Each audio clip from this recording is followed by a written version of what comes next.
China EV Post reports that China is doubling subsidies for old vehicle replacements to boost auto consumption. The subsidy for new energy vehicles is now 20,000 Chinese yuan, approximately $2,770.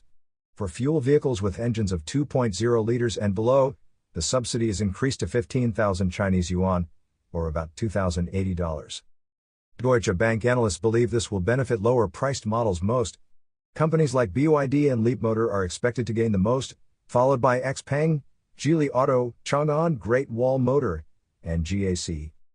From April 24 to June 25, only 113,000 vehicles applied for the subsidy, falling short of government expectations. This slower growth in China's passenger car sales likely prompted the subsidy increase. The government aims to scrap 3.78 million cars in 2024, with a budget of 11.2 billion Chinese yuan, or around $1.55 billion. By 2025, China plans to increase scrapped car recycling by 50% compared to 2023 and double it by 2027. You are listening to Yuan News.